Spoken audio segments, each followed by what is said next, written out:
perform. Related directly to the question before us today, how can we ensure public sector accountability within the framework of the rule of law?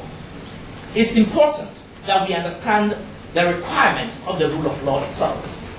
Rule of law requires that constitutions and the laws in the society are well known. People must know the Constitution. How many of us in this room own a copy of the Constitution? Or let me put it differently. Is there anyone here who doesn't have a copy of the Constitution? Is there anybody? Show by hand. We are halfway through the year. Christmas is long gone.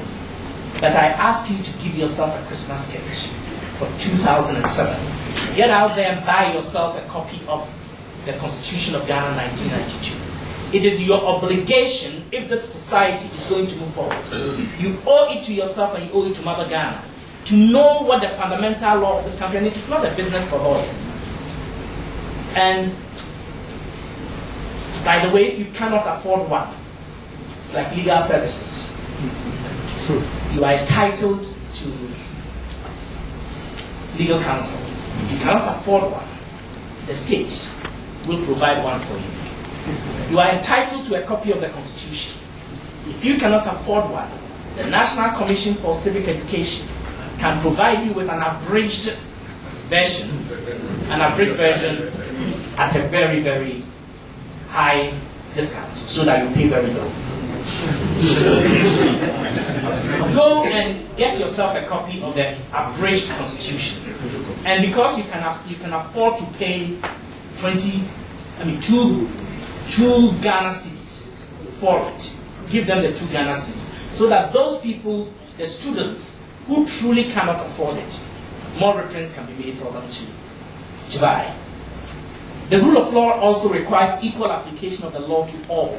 The equal application of the law to all, not to some persons. There are no persons within the state who are above the law, no matter their political pedigree. And it is deeply worrying when persons are convicted by cause of legitimate or cause of competent jurisdiction, and all of a sudden the autonomy, the judicial independence, the independence of the judiciary becomes a matter of public ridicule and criticism.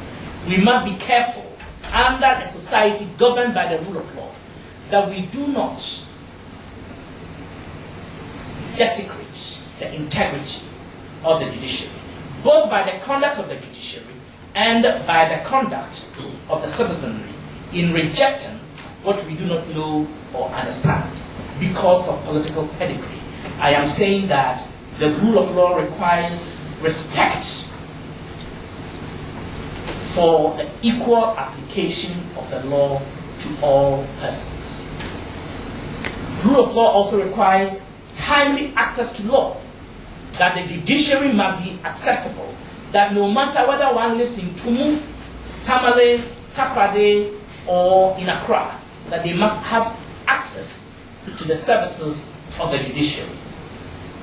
And that judiciary must also be neutral, capable. Neutral, competent, and capable. The rules of conduct in a society governed by the rule of law must be clearly laid out. Clear rules.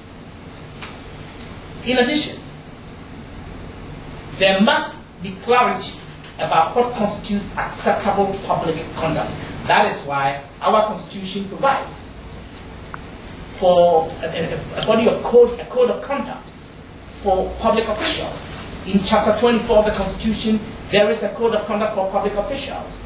The Commission on Human Rights and Administrative Justice has recently come up with a document on conflict of interest to govern the behavior of public officials. We, as civil society, as future leaders, have a responsibility, a duty to familiarize yourself with those kinds of documents and to use them as a basis for demanding high public ethical standards from yourself as well as from the public officials whom we pay to serve us. But the rule of law also means or requires public confidence in the legal system. Again, it goes to the point I made earlier that we must not undermine the integrity of the judiciary simply because we do not like the decision that particular judges make. What we are entitled to do is to use the laid down procedure of the law to do what, in the case of Mr. Chachishikata, for example, he did by filing an appeal against a decision which he considered to be obnoxious. Again, the rule of law must constrain the exercise of lawful authority, so that it does not matter how much power you have, the exercise of that power must be in accordance with law. Authority must be lawfully acquired or given. You do not take power. You do not do things that go beyond your power. If you do, the lawyers say you are acting ultra vires. And you cannot also constrain your authority, which you considered to be obnoxious. Again, the rule of law must constrain the exercise of lawful authority, so that it does not matter how much power you have, the exercise of that power must be in accordance with law. Authority must be lawfully acquired or given. You do not take power. You do not do things that go beyond your power. If you do, the lawyers say you are acting ultra